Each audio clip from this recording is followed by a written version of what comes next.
Welcome to the Not Sorry Art Podcast. I'm Sari, the artist and creator behind Not Sorry Art. I'm so excited to talk art and creativity with you, so grab a drink, grab a snack, and let's dive in.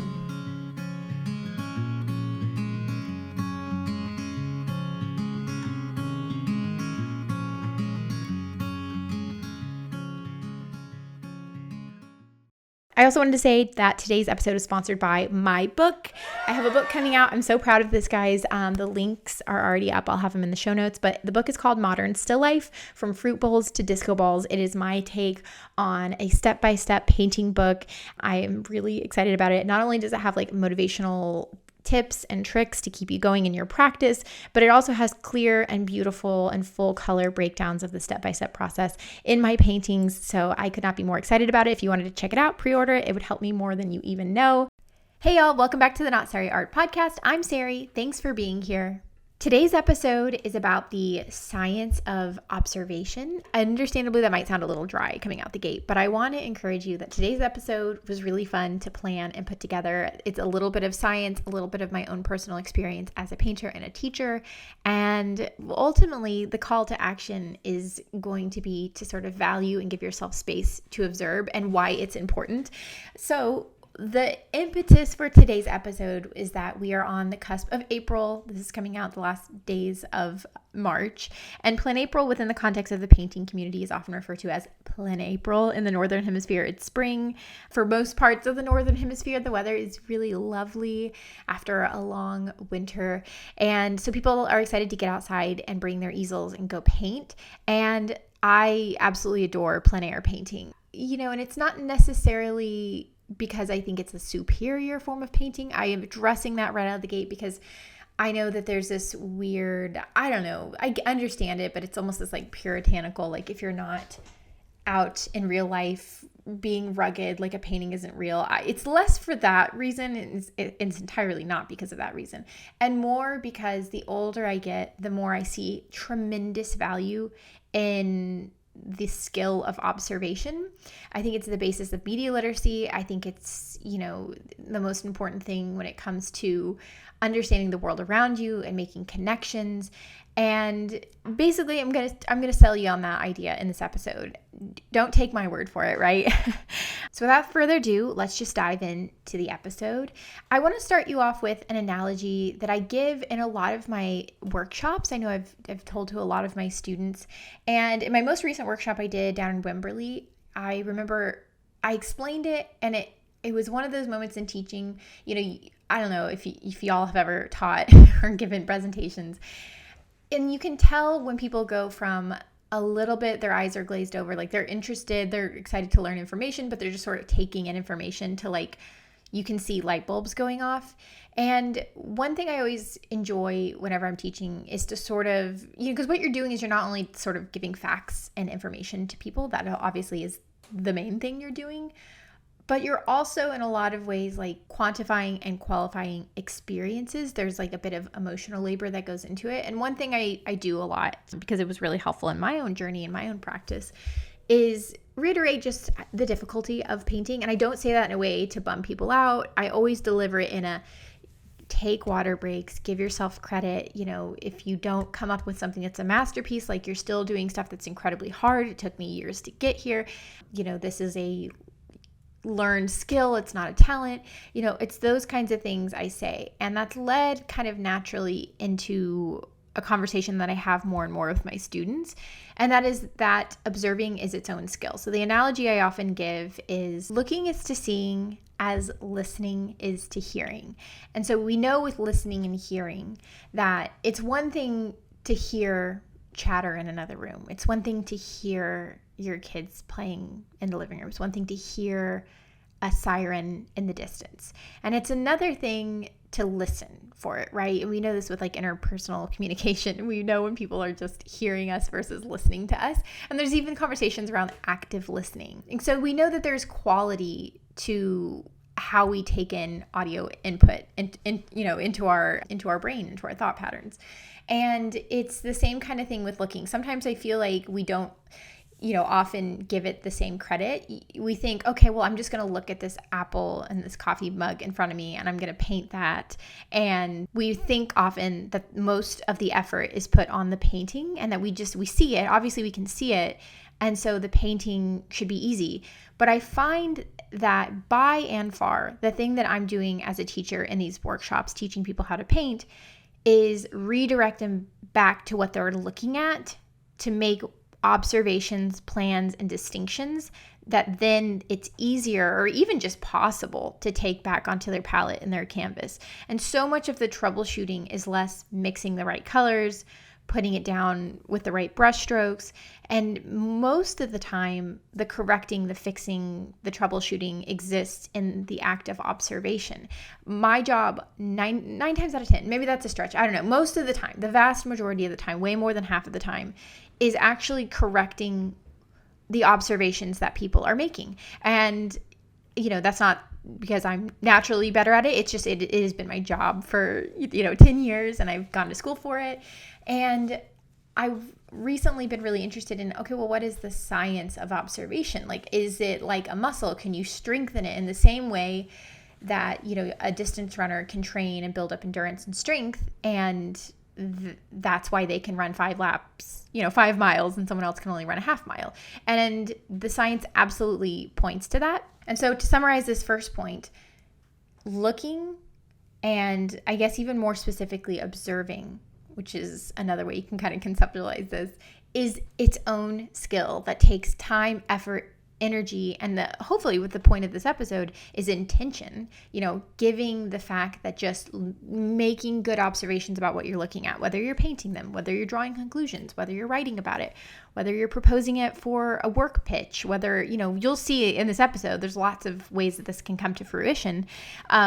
But by giving the act of observation as more intentionality than I think we culturally give it, it can really strengthen us in so many ways. Okay, but let's start out with the science of looking. In fact, there is a study called Looking, Not Seeing, where they took a group of nursing students, I think from like baseline nursing all the way up to master's. I know I'm getting that language messed up, but it was, collegiate and above level nursing students.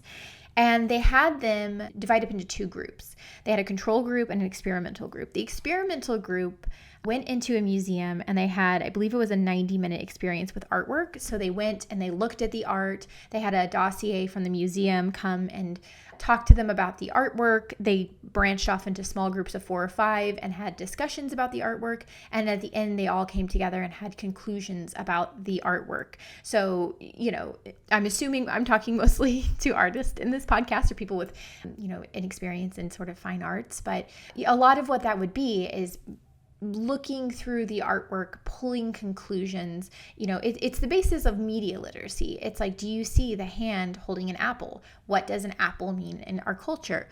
What could that tell us about the meaning of the painting, etc., etc., etc.? And the control group, on the other hand, received training in diagnostic strategies in a traditional classroom setting. So they learned, in a classroom setting, normal, how to diagnose people. So like, wow, that's a completely different set of skills, right?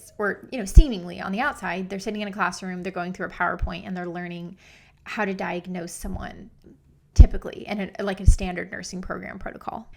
Okay, so for the test, basically all 66 nursing students, so remember the ones who took the traditional class on diagnosing patients and the other ones who did this like art 90-minute intensive. And they tested them to make observations about the photos of patients. The interesting thing is that the treatment group, aka the group who went and saw the artwork and discussed the artwork, made significantly more written observations and noted higher number of possible objective clinical findings. Additionally, the treatment group offered more, so the people who did the art experiment offered more alternative diagnosis than the control group. So the control group, remember, it was the nurses who took the normal clinical nursing test, that would have prepared them for this test in theory. The findings suggest that the observational skills can be enhanced through practice of viewing and discussion of works of art. Wow, isn't that interesting? And granted, it's a small, 66 people. That's a very small study, but there's a lot of science that really points to even just generally the neuroplasticity of the brain, and how the more time you spent engaged in something, whether that's reading, the art of observing, listening, the more you become attuned to those things, right? The more we spend time carving out those neural pathways,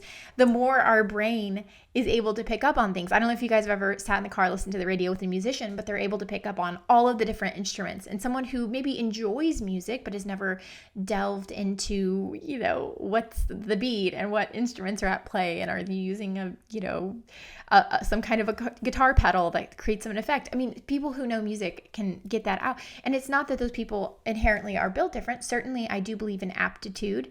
I think that that's a thing. But there's so much data that proves that the more time spent doing something, the more we can carve that neuroplasticity. Skills that seem as though they are inherent and fixed are actually quite flexible and plastic. It's just so fascinating. Continuing on with sort of the science, the neuroscience of perception and color, it brings me to probably my favorite study of all time. Is it the most influential ever? No, but it sits, color, linguistic relativism, it sits at my favorite intersections in the world.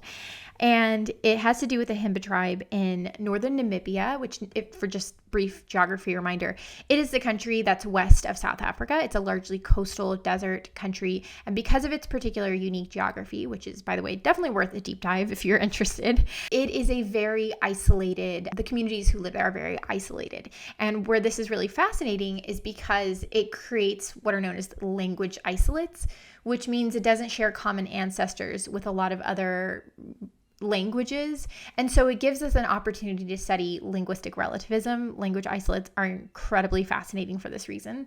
But this is specific with color. Before I get into kind of the science language, I will just say the takeaway is that, and definitely go check the show notes, because I think looking at the 2 graphs from this study would be tremendously helpful. But there's a circle of 12 square tiles, and they're all green. And then another circle of 12 square tiles, and they're all green and one's blue. Now that is from the lens of a Western eye. Also, just fascinating because it really chips away at the idea of true objectivity. But anyways, I digress. So the one on the left, the members of the Himba tribe were able to look at all 12 of those tiles, which to me, they all looked like the same exact shade of green. And almost perfectly, they were each able to distinguish the one green that was just ever so slightly lighter and more yellow than the other ones. And I'm not kidding, guys. It is so hard to tell. I look at colors for a living and I can't hardly tell. I don't think I can tell, to be honest with you. And then on the opposite side, there's, again, all the same tiles. There's 12 squares, and one of them is very clearly blue as opposed to all the other ones that are green. And where I can look at it and within a half a second pinpoint which one is blue, the members of this tribe were not able to see it in the same capacity that I and most Westerners were not able to see the lighter shade of green, and that members of the Himba tribe were able to pick it out. Okay, what does this mean? The interesting thing about this is that language actually shapes our ability to perceive. So if I can bring you onto a little color theory journey, there's generally this belief and this idea that typically languages develop color words in the same order. Most languages start out with light and dark, and then they gain red, followed by yellow, and then green, and then blues, purples, oranges, etc. And not all languages have that many colors. Some languages have more divisions. It's, kind of a known fact that in Russian, there are 2 distinct blues, a light blue and a dark blue, in the same capacity that in English, we have pink as its own distinct color, when it's actually just a tint of a red. And so we can see that from language to language, our color words can really shape the way we see things, right? Because we don't have the distinction between blue, I bet you a lot of us, it takes a second for us to register the value or how light or how dark a blue is, where we look at something that's pink and within a millisecond, we've divided it by value because there's already a linguistic precedent for this. So it stems from this idea of linguistic relativism, which is the idea that it's, sometimes you think of language as like you have a thought and then the language is like the coat. It's the exterior. It's superficial. The thought is a thought across people groups, but we all just have different words for it, when it's actually kind of the opposite. In reality, language is kind of the road that our thoughts travel on. And so if we're getting back to the idea of neuroplasticity, when you have more words for more color variations, our ability to actually see more and see what, when you look at those two graphs anyways, feels like it's beyond the scope of human perception. Like, how can you tell that one green is lighter? We can see just how powerful language is in our ability to observe. So last thing I'll say about this study, it's just, please go read this. There's a really good blog about it that really breaks it down into layman's speech. There are 5 color words when typically in English we have about 7. However, they have 3 distinct words for green. They have zuzu, which is a dark evergreen. It's like a deep, dark, olivey evergreen. There's dambu, and again, I'm probably pronouncing these incorrectly. Apologies, genuinely. Which is a yellowy, lighter green. It's kind of, think of the color of like sun hitting grass. And then there's buru, which is a bluer green. But the thing is, because there's not a distinct word for blue and then green separately, they view blues and greens indistinguishably. And I want to point out and really emphasize the fact that it's not that they see blue and green and only have one word for it. It's the fact that because they have one word for it, there's no distinction between all cool shades of green and all shades of blue. There's precedent for this in other languages. I forget exactly which language. I remember reading in one of my color books, and I apologize that I can't recall it at the top of my head, but there are several languages that sort of categorize blue and green in a concept called gru. In fact, in Berber dialects, which are the native people of Morocco and Northern Africa, they have a gru color, as well as classic Arabic poetry and Choctaw languages. So there is precedent for this. And to the credit of the Himbi, I have often said painting green is incredibly hard. And my theory for this is because green is such a big color. I know that seems like a weird thing to say, how can a color be big? But what I mean is, when yellow stops being yellow and starts being green, all the way to the point where green suddenly switches to blue, which, by the way, statistically and scientifically for everyone, it's very different, which is so cool, even within one language. Green is a very big color. It also can go all the way down to pretty much pure chromatic gray, and as long as there's just ever so slightly the blue and yellow outweigh red, we perceive as green, even though a low intensity, for example, blue or purple, quickly shifts to gray. So it's just, as far as like the color wheel from like an aerial perspective, it is a massive color. And I think that dividing green up into sort of this cool, almost like artificial color, this light color and this earthy color, to me makes tremendous sense. And likely, people have theorized that the reason why the Himba tribe is able to see these 3 distinct greens and give them almost like what you would consider superhuman ability to see distinct shades of green is because of their landscape, and of course, because of linguistic relativism and how all of those things interplay together. What is the takeaway from those 2 studies? You can change literally how you see the world by spending time in observation, by practicing that muscle. Where I'll tie it all back to is in my own personal experiences and anecdotes when it comes to teaching and taking workshops and myself, is I've had multiple experiences where we're looking at a color, me and a person, me and a teacher, whatever, and we're looking at the same thing, and one person sees a color distinction and another person doesn't. The first time I remember this happening is I listened to a podcast many, many years ago, and it was with a plein air painter, and the interviewer was saying, I love how you include that red rim around your direct shadows. So anytime there's like a really direct shadow cast, some painters will paint kind of this reddish, pinkish, like line around it.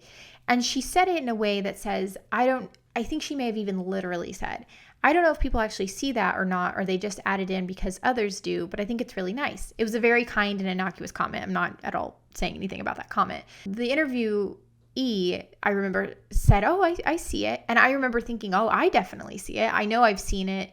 I have always hypothesized that it's just the white having kind of a simultaneous contrast effect where by contrast of the blue, it feels almost like pinky or warm. I have no clue. All I know is that when I do see a shadow, I often do see that. And the fact that some people see it and some people don't, I thought was really interesting. My instinct from years of teaching is not so much that some people just have more rods and cones in their eyes. Those are the specialized cells that pick up, light and turn it into color and value. I am less inclined to think of that and more inclined to think that if you expose yourself to it enough, if you begin to see that distinction, once you've seen something and you continue to expose yourself to it, you develop those neural pathways and it becomes clearer and clearer with the more exposure you have. My other example of this is one time I took a workshop with Zoe Frank and we were painting the figure, and for a long time, well, I would argue maybe still now, but who cares? One of my weak spots is picking up the subtleties of flesh and like I tend to, if I don't work very hard at it, make value studies, like orange and brown and tan value studies out of my figures. And we were looking at the shadow on the inside of an arm, and she was like, well, you see where that becomes cool there. And I was like, I usually don't I was like, I really don't. She was like, well, it's there. She's very kind. I love Zoe Frank. Fantastic painter. Probably one of my, if not my favorite contemporary painter. But anyways, I thought it was really interesting because there's so many times as a teacher, as a student, as a painter, that I run into this. And I've seen with my own eyes and my own practice, my own ability to see more distinctions and more colors and more value changes and details and just more observations, the more I practice the art of observation. And to that, I'll say I really attribute a lot of it to the fact that relatively young in my life, 19 years old-ish, I started thinking of color less attached to language. So instead of being like, that's macaroni and cheese orange, I can look at something and say, okay, that's, light, high intensity, yellow orange. That's kind of how we learned to do it. I think that even removing my ability to see color away from language and onto sort of a more expansive parameter such as color coordinates, I won't go into that here.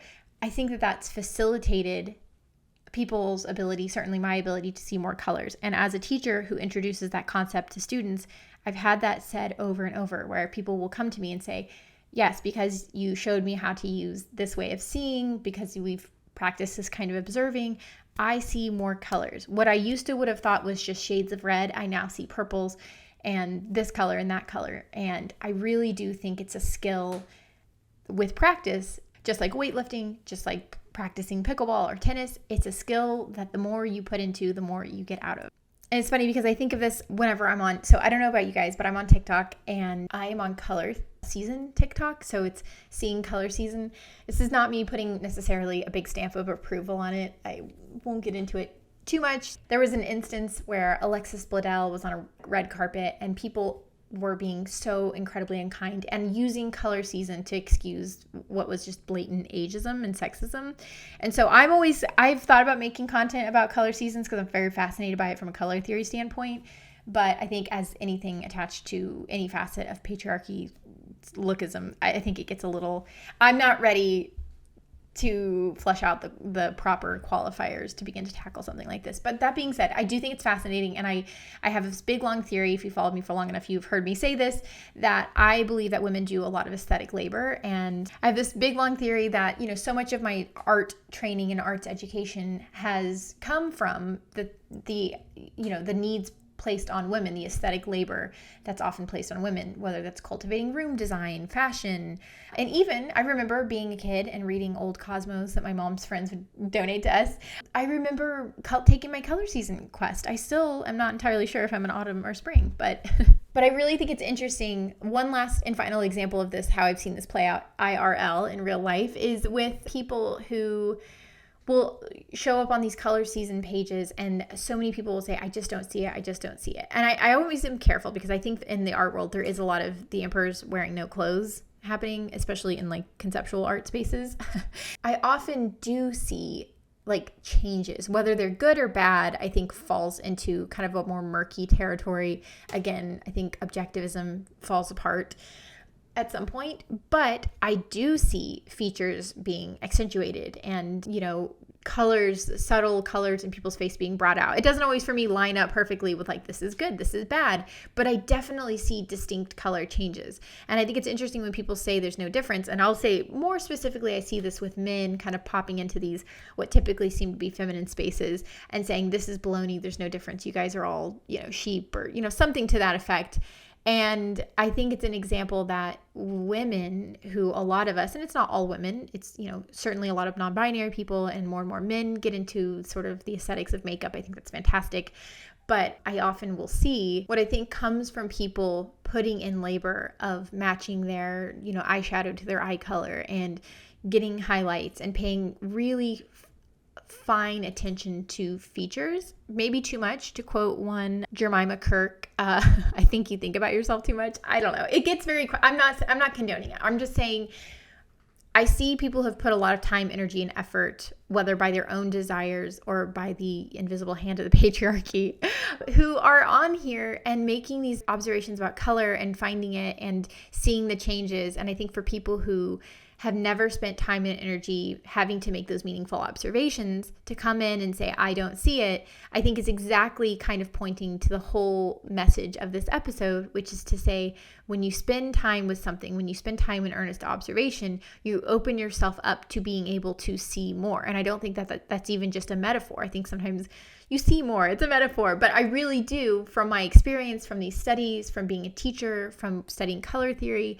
I see in real life, in my own practice, the more time spent in observation, the more you're able to see. And to pull it back into painting, the more you're able to see, the more information you have to go over to your palette and your canvas with, and it makes you a better paper. What is the theory of all this? Why am I talking about this in Plan April? Why did this go into color theory and, in color seasons? It's because I want my takeaway to be, I'm making this episode for anyone who's ever wanted to sit in plein air, who's ever wanted to paint from life. And the minute you get your art supplies, whether you're painting from your car or you're out in an open field, and you start looking and you just feel overwhelmed by all the looking, I'm wanting to highlight the fact that that is its own muscle group. And in the same way, if you've never ran in your life and you were plopped onto a track and asked to run 2 miles, it would feel incredibly overwhelming. Give observation its due, its respect, and give yourself the grace to be like, if all I do is sit here and make the world's cruddiest painting, but I observed and I spent time making connections of, oh, the highlights on the tree are lighter than the sky. That's wild. If all you do is sit and make those observations, that's time worth spending. And whether you use that to inform media literacy, whether you become a more compassionate nurse because you're able to make more astute observations about your patients, or you become a better painter, giving observation its due, its credit, its time, and its space, I think is like one of the most important skill sets that you can dive into if you have the time and luxury of that built into your life. And it's for that reason that I wanted to share this episode with you and hopefully inspire you to whatever you do in your life to really give observation its due, its time, and its credit. And hopefully you can get out in plein air this April. I know that I'll be out there. I was going to try to commit to a full month of it. I just truly do not have it in my schedule. I'm promoting a book, which is very fun and exciting, but it is also time intensive. I've got a lot of things juggling in the air. Hopefully good news coming as soon as next episode for you guys. But yeah, get out there, paint, maybe paint with me. I'll try to do a live or 2. Let me know what you think about this episode. As always, feel free to leave a review and any feedback. I always appreciate when you guys send emails or message me your thoughts about the episode. It's way more encouraging than you even know. All that to say, thank you guys for listening. Take care. I hope you have a great rest of your day. And as always, happy creating.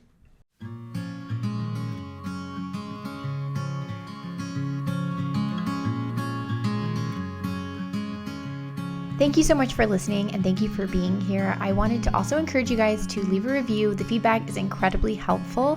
And if you leave a review, I will read your handle or your name on the following week's episode. Take care, y'all, and happy creating.